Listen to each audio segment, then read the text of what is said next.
ہو اور نہ دوستی اور سفارش ہو سکے، اور کفر کرنے والے لوگ ظالم ہیں۔ اللہ وہ معبود برحق ہے کہ اس کے سوا کوئی عبادت کے لائق نہیں، زندہ ہے، سب کو تھامنے والا، اسے نہ اونگ آتی ہے نہ نیند۔ جو کچھ آسمانوں میں اور جو کچھ زمین میں ہے سب اسی کا ہے۔ کون ہے کہ اس کی اجازت کے بغیر اس سے کسی کی سفارش کر سکے؟ جو کچھ لوگوں کے روبرو ہو رہا ہے اور جو کچھ ان کے پیچھے ہو چکا ہے اسے سب معلوم ہے، اور لوگ اس کی معلومات میں سے کسی چیز پر دسترس حاصل نہیں کر سکتے۔ ہاں، جس قدر وہ چاہتا ہے اسی قدر معلوم کرا دیتا ہے۔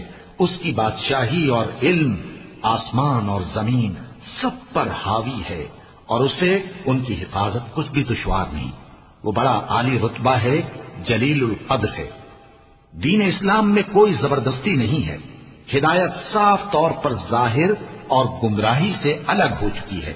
تو جو شخص بتوں سے اعتقاد نہ رکھے اور اللہ پر ایمان لائے، اس نے ایسی مضبوط رسی ہاتھ میں پکڑ لی ہے جو کبھی ٹوٹنے والی نہیں، اور اللہ سب کچھ سنتا ہے، سب کچھ جانتا ہے۔ جو لوگ ایمان لائے ہیں ان کا دوست اللہ ہے کہ اندھیرے سے نکال کر روشنی میں لے جاتا ہے، اور جو کافر ہیں ان کے دوست شیطان ہیں کہ ان کو روشنی سے نکال کر اندھیرے میں لے جاتے ہیں۔ یہی لوگ اہل دوزخ ہیں کہ اس میں ہمیشہ رہیں گے۔ بھلا تم نے اس شخص کو نہیں دیکھا جو اس غرور کے سبب سے کہ اللہ نے اس کو سلطنت بخشی تھی، ابراہیم سے اپنے پروردگار کے بارے میں جھگڑنے لگا؟ جب ابراہیم نے کہا میرا پروردگار تو وہ ہے جو زندگی دیتا ہے اور موت دیتا ہے، وہ بولا کہ زندگی اور موت تو میں بھی دے سکتا ہوں۔ ابراہیم نے کہا کہ اللہ تو سورج کو مشرق سے نکالتا ہے، آپ اسے مغرب سے نکال دیجئے۔ یہ سن کر وہ کافر ہکا بکا رہ گیا، اور اللہ بے انصافوں کو ہدایت نہیں دیا کرتا۔ یا اسی طرح اس شخص کو نہیں دیکھا جس کا ایک بستی پر جو اپنی چھتوں پر گری پڑی تھی گزر ہوا، تو اس نے کہا کہ اللہ اس کے باشندوں کو مرنے کے بعد کیوں کر زندہ کرے گا؟ تو اللہ نے اس کی روح قبض کر لی اور 100 برس تک اس کو مردہ رکھا، پھر اس کو جلا اٹھایا اور پوچھا تم کتنا عرصہ مرے پڑے رہے ہو؟ اس نے جواب دیا کہ 1 دن یا اس سے بھی کم۔ اللہ نے فرمایا نہیں بلکہ 100 برس مرے رہے ہو، اور اپنے کھانے پینے کی چیزوں کو دیکھو کہ اتنی مدت میں مطلق سڑی بسی نہیں، اور اپنے گدھے کو بھی دیکھو جو مرا پڑا ہے۔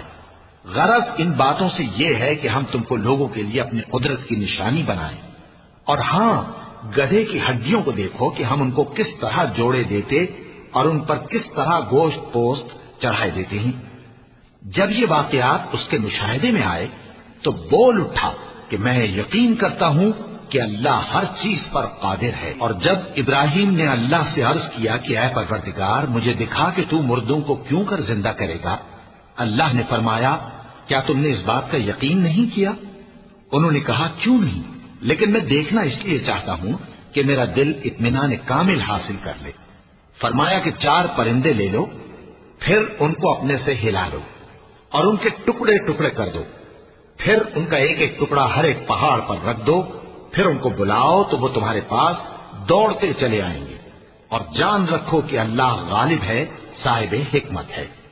جو لوگ اپنا مال اللہ کی راہ میں خرچ کرتے ہیں ان کے مال کی مثال اس دانے کی سی ہے جس سے 7 بالیں اگیں اور ہر ایک بال میں 100 دانے ہوں، اور اللہ جس کے اجر کو چاہتا ہے اور زیادہ کرتا ہے، اور اللہ کشائش والا ہے، سب کچھ جاننے والا ہے۔ جو لوگ اپنا مال اللہ کے راستے میں صرف